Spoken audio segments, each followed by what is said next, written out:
Jamais sans la grâce, une dévotion matinale proposée par l'Église évangélique de la grâce en collaboration avec l'Institut théologique de Cotonou.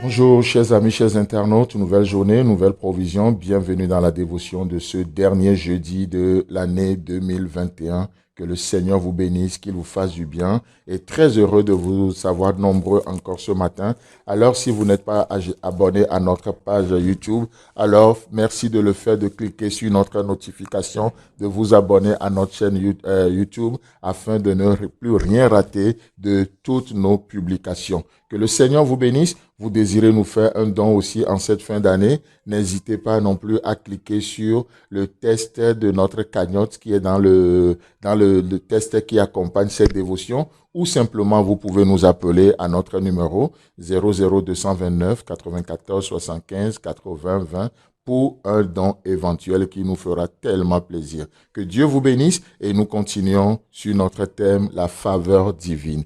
Dieu qui nous fait faveur. Et là, n'oublions pas, nous reprenons pour énième fois notre passage de Luc chapitre 1, le verset 30 à 33.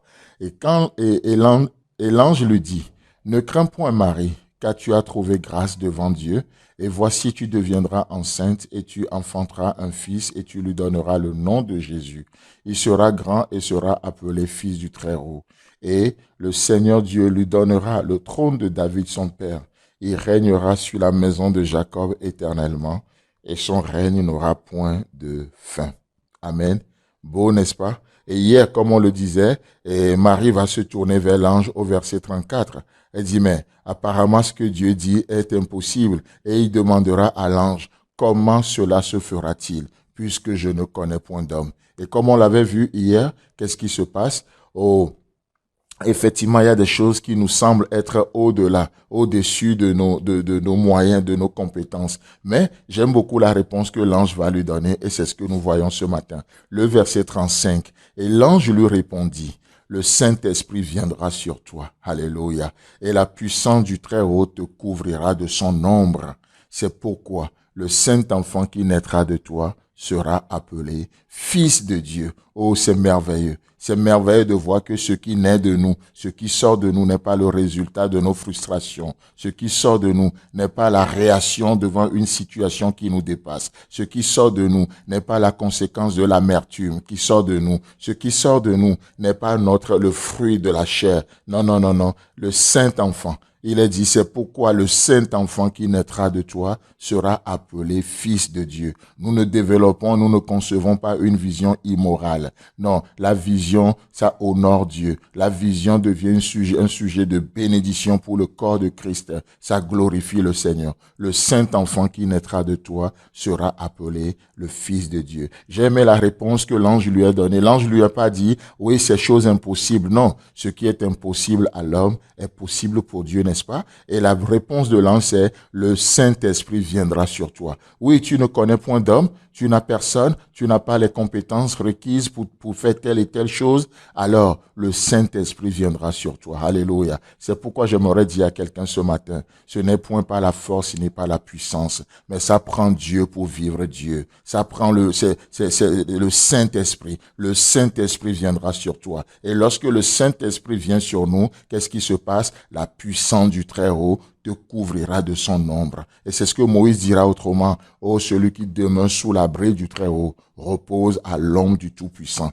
Oh, la puissance du Très-Haut. La puissance du Très-Haut. Pensez à ça ce matin. C'est ce dont toi et moi nous avons besoin. La puissance du Très-Haut. La puissance du Très-Haut qui vient sur nous. Nous n'avons pas besoin du naturel. Nous n'avons pas besoin du naturel. Nous avons besoin du divin. Le divin. Le divin. Comment je peux commencer à faire ce dont j'ai toujours peur? C'est simple. Me connecter à Dieu. Connecte-toi à Dieu. Connecte-toi aujourd'hui à la puissance du Très-Haut. Et vous savez quoi? Le prochain événement de ta vie sera divin. Commence déjà aujourd'hui par te connecter à Dieu et le prochain événement de ta vie sera divin. N'est-ce pas ce que l'ange dit à Marie? Oui, tu te connectes au Saint-Esprit. Qu'est-ce qui se passe? La puissance du Très-Haut te couvrira et le résultat, c'est que le Saint-Enfant qui naîtra de toi sera appelé Fils de Dieu. Il ne sera pas appelé Fils de l'homme. Il ne sera pas appelé Fils de la frustration. Non, non, non, non. Dès que nous commençons pas à nous connecter à Dieu, qu'est-ce qui se passe? La puissance du Très-Haut vient sur nous et le prochain événement qui sortira de nous, le prochain événement de ta vie sera divin et non naturel. Chers amis, chers internautes, que le Seigneur vous bénisse, qu'il vous fasse du bien et Dieu voulant, on se retrouve demain. C'est tout le temps que nous avons. Si vous avez aimé cette dévotion, parlez-en à vos amis. Parlez-leur du message de la grâce et de ce qu'il fait dans vos vies. Pour un sujet de prière, une question ou plus d'informations, contactez-nous. Téléphone 64 88 35 87 ou 96 42 69 05 ou par WhatsApp au 94 75 80 20.